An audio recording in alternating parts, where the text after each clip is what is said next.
wanti du'a wanti godhan hin jiru mubaarak ituuti eenyuma dhufe haaraadha nama eenyuufuu kun bareeda nama hedduutu du'e Itoophiyaan keenya hospitaala keessa ciisaa jira abbaan isaan beekamu firri isaan beekamu Itoophiyaadha eddeen isaan beekamu mootummaan biyya kanaa natti dawwala suuraan natti ergaa waan godhu qabu wallahi ummanni baay'ee nama rakkisa biyya kana keessatti namni maalumaata isaa mattaawqaa isaa agalshee mattaawqaa kiisa kaatee deemu qaba Itoophiyummaa ofii beeksisuudhaaf.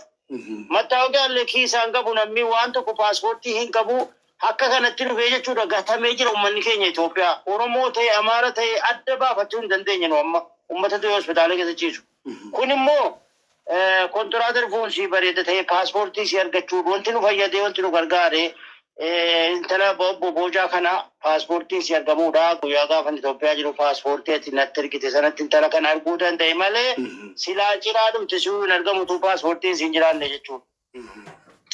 Amma immoo gara biru gargaare bakki isin itti duute asirraa kiiloomeetirii 200 wayii egaa arra galgala kana hin bararti taayiraannaa hin bararti ganama fajirii Addis Ababaa jirti jechuudha amma riippoortii jirti jechuudha mataara malikaanitti ta'ulii jirti jechuudha masaatii kana seentuutti mataara.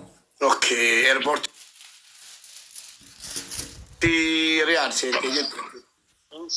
Footoo si akkuma sitti erge sanatti waan ta'e itti goonee qoricha sa'aatii 72 kan tireessinee fi qoricha sana goonee fi guyyaa addaa jechuudha. Biifoolee galchaa. Kana gootee gara sana geggeessinee irraa jechuudha amma wanti nurraa eegamu dhumeera jechuudha amma gara keenyaan dhumeera aeropilaanii suudiitii kan fuudhee deemu si daayirektii. Karaa imaaraatii naannaa amma daayirektii asumaan galtii rabbina gargaaree naan egaa guyyaa arma jartuutti dhume dubbichi bareedduudha. Fuulduree uummata keenya wanti nu dhaamuu qabnu namni keenya karaa lafaatiin sirfuu karaa irraatiin sirfuu maalumaata isaa Itoophiyummaa isaa ofitti hidhatee deemuu qaba bara. Matta warri karaa lafaatiin dhufanis yoo paaspoortiin qabaanne illee mattaawqaa ta'u waraqaa dhalootaa ta'u ofiisaa qabaachuu qaba. Bilbila biyya ofii bilbila isaatii bilbila ofii qabatee karaa deemuu qaba akka hin rakkanne akka hin banne nam kun hin badaa jira du'ee nama hedduu kan malaa jawwaala koo keessatti argite wallahi waan ajaa'ibaati wallahi du'aan achi keessa abbaa dhabee rakkatee ta'a jechuudha. Namni qadaadhaan du'aa dhukkubfatee du'aa waan hin taane waa danuudhaan du'a beektaa. Kanaafuu namni aqalshee bilbila qabaachuu qabaa. Mattaawqaa keessatti baadhachuu qabaa yookaan katabee kiisa kaa'atee kiisa isaa keessatti baadhatee deemuu qaba jechuudha namni waan ta'e. Bilbila jechuudha bilbila borsaa keessatti barreeffatee qabatee deemuu qaba jechuudha. Qabatee deemuu qaba malee namni rakkoo guddaatu jira bar uummata keenya keessa bar. Namni hin duusee bar. Nan du'aa namni quba qabu hin jiru bar. Amma mucaan kun maan nan du'a jettee dhuftee ofan jijjiira waan argattee dhuftee mani kaan amma duute kun. Galatooma Abu Daawud. Namni lamman sun amma wanaatti hundi tarii kootaa jedhee bilbila malee namni amma wanaatti nuttas bahee kooti jedhee nuun hin jiru jechuudha. Kanaafuu dhaamsan qabu namni paaspoortii qabu warri biyya kanatti kontiraata ergatu paaspoortii ijoollee ofii obboleessa ta'e obboleessa biratti qabachuu qaba. Yoo siin badde paaspoortii sana nutti ergitanii barbaaduu fi dandeenya jechuudha. Warri karaa baaraatiin dhufu agalshee ofitti hidhatee deemuu qaba lakkoofsa biyyaa lakkoofsa itti nama itti dhiyaatu lakkoofsa 3-4 gorsaa ofitti hidhatee deemuu qaba ta'uu isaa wajjin jechuudha galatooma.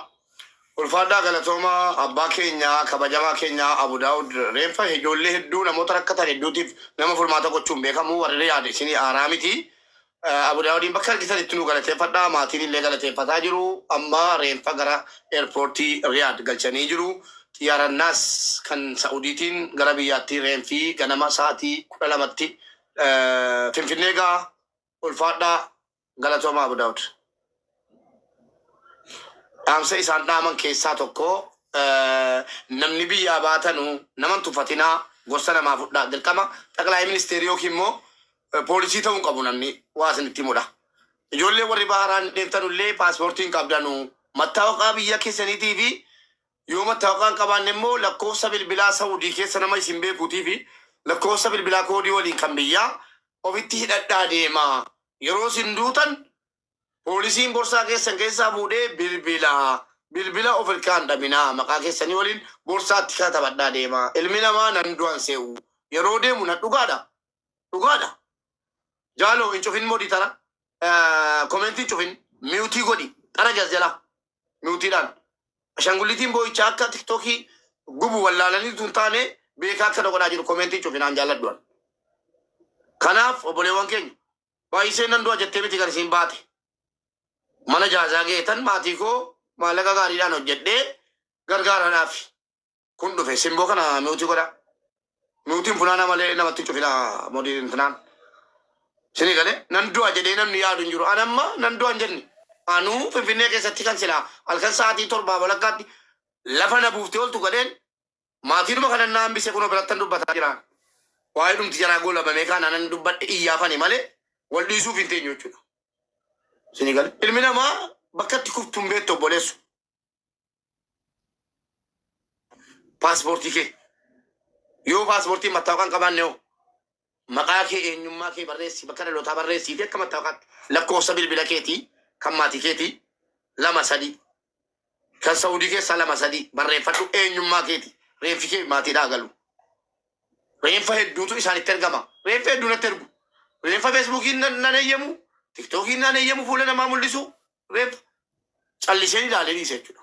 Yoo namni na gaafate isinitti himan jedhaani.